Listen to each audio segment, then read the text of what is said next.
दोस्तों, एक लड़की ऐसी थी जो कि 27 साल की हो गई, बिल्कुल कुमारी थी। उसे ये भी नहीं पता था कि प्यार मोहब्बत क्या होता है। किसी ने उसको छुआ तक नहीं था।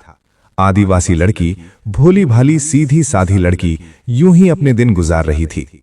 लेकिन एक दिन एक शहरी लड़का उसके पास पहुंचता है और दोस्तों, उससे प्यार मोहब्बत की बातें करने लगता है। पहले तो लड़की शर्माती है, लेकिन फिर जब उसे मोबाइल में कुछ दिखाता है तो दोस्तों, लड़की को जब तक उसे कुछ समझ में आता है कि वाकई में ये सब क्या होता है, तो दोस्तों फिर उसने जो किया वो दुनिया की किसी लड़की ने नहीं किया होगा। दोस्तों, ये एक बहुत ही रोचक कहानी है। आइए जानते हैं पूरी कहानी इस वीडियो में।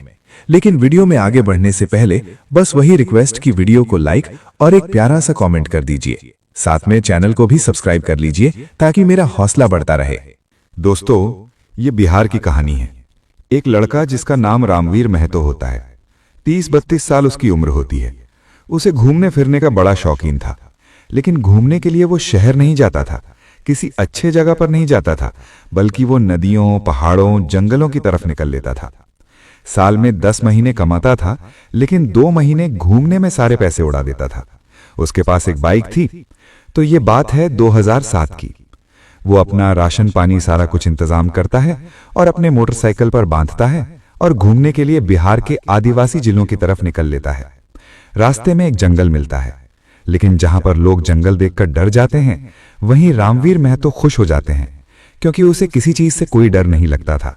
जंगलों में घूमना उसे और भी अच्छा लगता था। अब जंगल में कुछ दूर तक पक्का रास्ता था, कुछ कच्चा था, कुछ लोगों के द्वारा बनाया हुआ पगडंडी थी।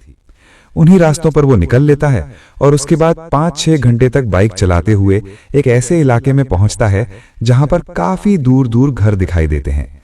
कोई सुविधा नहीं, कोई बिजली नहीं, कोई टावर नहीं, कुछ भी नहीं। वो ऐसे ही एक झोपड़ी के सामने रुकता है, क्योंकि शाम हो चुकी थी, उसे प्यास भी लगी थी। जो भी पानी वो लेकर गया था, गर्मियों के कारण वो पानी गर्म हो चुका था, तो इसीलिए वो सोचता है चलो कहीं ठंडा पानी मिल जाए। तो इसीलिए उस घर के सामने अपनी बाइक खड़ी करता है, लेकिन देखता है कि झोपड़ी में कोई नहीं है। आसपास नजर दौड़ाए, कुछ बकरियां, मुर्गियां और एक गाय बंधी थी, बाकी कोई नहीं था। लेकिन कुछ देर बाद एक लड़की उसे आती हुई दिखाई देती है, जो कि जंगल की तरफ से सर पर मटका रखे हुए नदी से पानी लेकर आ रही थी। वो उसे देखता है। सांवली सी लड़की, बहुत ही खूबसूरत, कसा हुआ बदन। उसका नाम जो होता है वो बीना होता है, और बहुत ही कम कपड़ों में वो उसे जब देखता है तो देखता ही रह जाता है। वो उसके करीब आ जाती है। वो भी उसे हैरानी भरी नजरों से देखती है कि ये कौन है, कौन सा शहरी आदमी है, बाहरी आदमी आ जाकर यहाँ पर खड़ा है। क्योंकि अक्सर जो है 2-4 महीनों में कोई ना कोई रास्ता भूलकर उधर आ जाता था। तो वो सोचती है ये भी रास्ता भूलकर आ गया होगा और अभी रास्ता पूछने के लिए खड़ा होगा। लेकिन अब रामवीर महतो भी उसको देखकर डर जाता है। सोचता है लगता है मैं गलत जगह पर खड़ा हो गया हूं। ये पता नहीं क्या मेरे बारे में सोचे, इसके घर वाले क्या मेरे बारे में सोचे। लेकिन इसके पहले कुछ सोचती, ये कहता है कि थोड़ा पानी मिलेगा क्या पीने के लिए। तो वो जो है हाँ में इशारा कर देती है और उसके बाद मटके से उड़ेलकर उसे पानी पिलाती है। पानी पीने के बाद रामवीर कहता है कि यहाँ पर और कोई नहीं दिख रहा, कौन रहता है यहाँ पर। वो कहती है मेरा ही घर है। तो कहता है कि और कौन है घर में। कहती है कोई नहीं है, अम्मा बाबा हैं, अब शहर में गए हुए हैं कमाने के लिए, 15-20 रोज बाद आ जाएंगे। फिर वो कहता है तुम्हें अकेले डर नहीं लगता। वो मन ही मन सोचता है यार अकेली लड़की है, जवान लड़की, इस जंगल में अकेले इस घर में कैसे रहती है। वो कहता है कि तुम्हें यहाँ पर डर नहीं लगता। वो कहती है किस बात का डर है। कहता है कि अगर कोई आ गया, तुम्हारे साथ कोई शरारत करने लगा, क्या करोगी तुम। कहती है यहाँ पर कोई आता नहीं, 5-6 महीने में कोई आप जैसा आ जाता है रास्ता भूलकर, उसे मैं रास्ता बता देती हूँ, क्योंकि आगे रास्ता बंद है। और आप भी आगे मत जाओ, क्योंकि ये रास्ता यहीं तक है। थोड़ा दूर पर कुछ एक आध घर है, उसके बाद कोई घर नहीं है। वो कहता है मैं रास्ता नहीं भूला हूं, मैं तो घूमने के लिए आया हूं, मुझे घूमने का शौक है, मैं जंगल घूम रहा हूं। कहती है ठीक है। उसके बाद फिर वो बैठ जाती है, वो भी बैठ जाता है। फिर वो कहता है कि तुम अकेली हो, अगर तुम्हारे साथ कोई जबरदस्ती करने लगा तो फिर तुम क्या करोगी। कोई जानवर ही आ गया, तुम्हारे ऊपर हमला कर दिया तो क्या करोगी।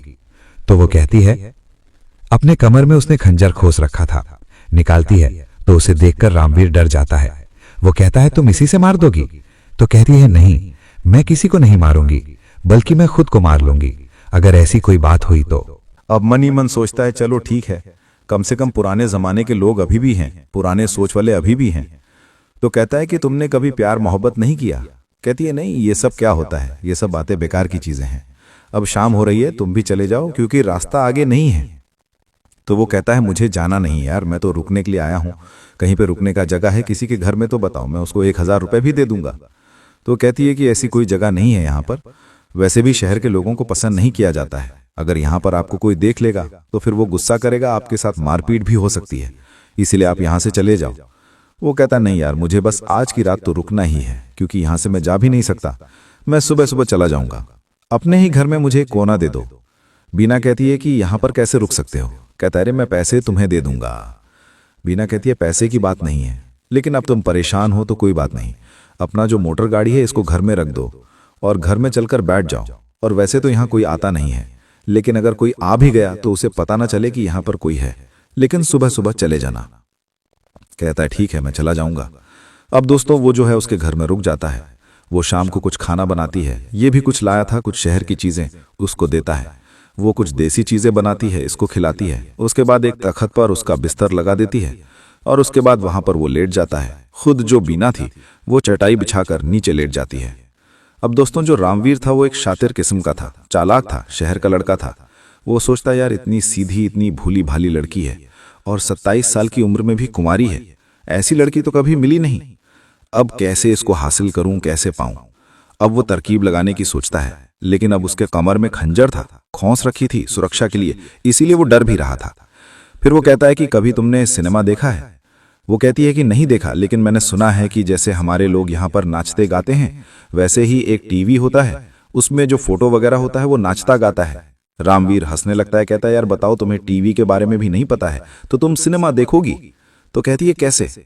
तो कहता है कि मेरे पास है ना, छोटा सा टीवी है। दोस्तों एक मोबाइल रख रखा था, 2007 की बात है, मेमोरी कार्ड वाला उसके पास मोबाइल था, मोबाइल में बहुत सारे गाने, मूवीज वगैरह भरा रखे थे। तो कहता है अगर तुम देखना चाहो तो मेरे पास है। कहती है हाँ दिखाओ। अब दोस्तों उसके पास आ जाता है, चटाई पर उसके बगल में बैठ जाता है, वो भी उठकर बैठ जाती है और उसके बाद फिर मोबाइल में पहले तो हिंदी गाने दिखाने लगता है, अच्छे अच्छे गाने दिखाने लगता है। पहले तो बीना देखती है तो शर्माती है, चींची करती है, अपने नाक भौं सकोड़ती है, कहती है छी ये सब कैसे लोग करते हैं, लेकिन फिर धीरे धीरे उसको अच्छा लगने लगता है। जैसे कि एक गाना है कि ठहरे हुए पानी में कंकड़ ना मार सांवरे, हलचल सी मच जाएगी। तो दोस्तों वो सब चीजें देखकर, क्योंकि जो बीना थी पहली बार देख रही थी, तो उसे बहुत ही ज्यादा अब फील होता है, महसूस होता है, उसके तन बदन में हलचल सी मच जाती है, उसकी धड़कनें तेज हो जाती हैं, वो रामवीर के और करीब आ जाती है। और रामवीर भी यही चाहता था, वो समझ जाता है कि बीना के मन में क्या चल रहा है।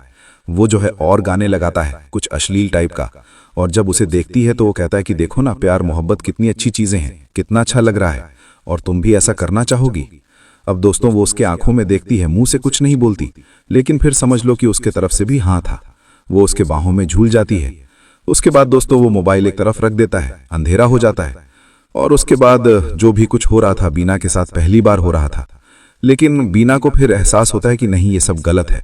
वो उससे दूर हटती है, कहती है नहीं ऐसा पाप हम नहीं करेंगे, यहाँ ये सब नहीं होता, हम नहीं कर सकते। वो कहता है कि मैं तुमसे शादी करूंगा। फिर वो कस्में खिलाती है, गाय की, महादेव की, अपनी सारी कस्में खिलाती है। सारा कसम वो खा लेता है, क्योंकि दोस्तों उसे तो कुछ और ही चाहिए था। वो कहता है मैं तुमसे शादी करूंगा, तुम्हें छोड़कर नहीं जाऊंगा।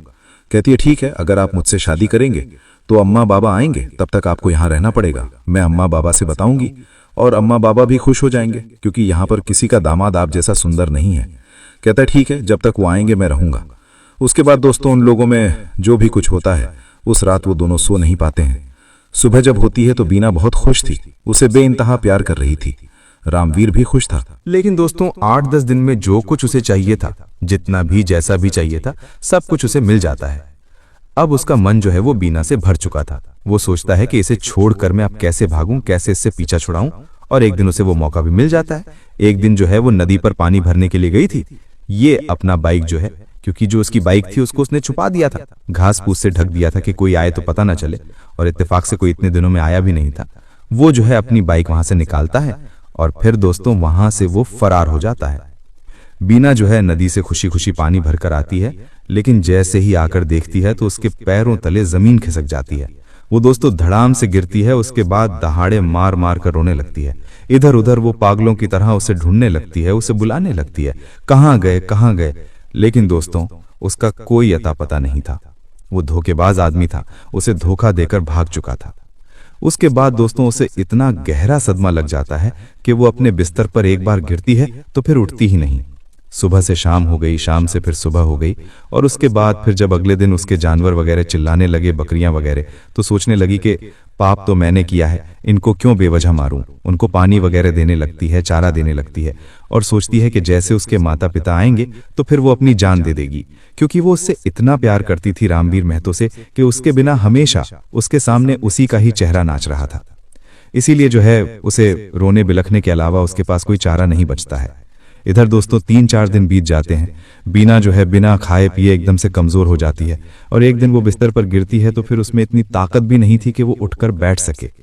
और इधर जो रामवीर महतो था दोस्तों अपने घर पहुंच जाता है। लेकिन जब 3-4 दिन बीतते हैं तो वो भी सोचता है कि यार मैंने उस लड़की के साथ ऐसा कुछ किया और उसके बाद में चला आया, पता नहीं उसके ऊपर क्या बीत रही होगी, और कहीं जो उस दिन कह रही थी वो ऐसा सच में ना कर ले। अगर वो ऐसा कर लेगी तो ऊपर वाला मुझे कभी माफ नहीं करेगा, मैं भी खुद को कभी माफ नहीं कर पाऊंगा। अब दोस्तों जितना ही वीना वहां पर तड़प रही थी उतना ही ये उसके लिए बेचैन हो जाता है। उसके बाद कहता है नहीं यार ये गलत बात है। जब 6 दिन बीत जाते हैं तो एक दिन वो फिर अपनी बाइक उठाता है और वीना के घर की तरफ चल देता है। दोस्तों 5-6 घंटे 8 घंटे बाद जब उसके घर पर पहुंचता है तो दोस्तों उसके घर में से बदबू आ रही थी। वो अंदर जाकर देखता है तो अंदर का नजारा देखकर हैरान हो जाता है। जो बकरियां थीं, 2 बकरियां रस्सी में बंधे बंधे मर चुकी थीं। जो वीना थी वो दोस्तों चटाई पर अंतिम सांस ले रही थी। दोस्तों वीना के पास जाता है, बैठता है, आंखों में आंसू लेकर कहता है वीना मैं आ गया हूं। दोस्तों जैसे ही वीना उसकी आवाज सुनती है अपनी आंखें खोलती है और पूरी ताकत लगाकर जो भी उसके अंदर ताकत बची थी उसे बाहों में भर लेती है। दहाड़े मार मार कर फूट फूट कर रोने लगती है। रामवीर महतो भी फूट फूट कर रोने लगता है। कहता है वीना मुझे माफ कर दो, और तुमने ये क्या हालत बना रखी है। वीना ने कहा मैं तुमसे कह रही थी अगर तुम मुझे छोड़कर जाओगे तो मैं मर जाऊंगी। तुम क्यों आ गए, मेरे मरने के बाद आते। दोस्तों उसके बाद वो उसे संभालता है और कुछ लाया था अपने बैग में उसे कुछ खिलाता है, पिलाता है। जो बकरियां मर चुकी थीं उन्हें मिट्टी में दफनाता है और उसके बाद उसे संभालता है और बार बार उससे गले लगकर रोने लगता है। कहता है वीना अगर तुम्हें कुछ हो जाता तो मैं खुद को माफ नहीं कर पाता, मुझे माफ कर दो। मैं सच में तुम्हें छोड़कर चला गया था लेकिन अब नहीं जाऊंगा। दोस्तों उसके 1 हफ्ते बाद जो वीना के माता पिता थे वो शहर से आते हैं और उसके बाद वो रामवीर को देखते हैं। रामवीर उनसे जो है वीना का हाथ मांगता है। वो लोग जो है वीना से पूछते हैं, वीना भी कहती है हाँ बाबा, और दोस्तों उसके बाद वो उन दोनों की शादी करा देते हैं। दोस्तों 2007 से आज 2026 आ गया, 19 साल हो गए और आज भी दोनों बहुत ही खुश हैं। वीना भी उसे उसी तरीके से प्यार करती है जैसे कि वो पहले करती थी, और रामवीर भी उसे बहुत प्यार करता है। आज इनके 3 बच्चे हैं। दोस्तों जमाना बदल गया, सब कुछ बदल गया, लेकिन वीना जैसी लड़कियां आज इस संसार में मिलना इम्पॉसिबल है। तो दोस्तों ये रही वीना की कहानी। आपको कैसी लगी कमेंट करके जरूर बताएं। अगर वीडियो अच्छी लगी हो तो लाइक कर दीजिए, चैनल को भी सब्सक्राइब कर लीजिए इसी प्रकार की कहानियों के लिए। फिर मिलेंगे अगले वीडियो में, तब तक के लिए दोस्तों अपना ख्याल रखना। जय हिंद।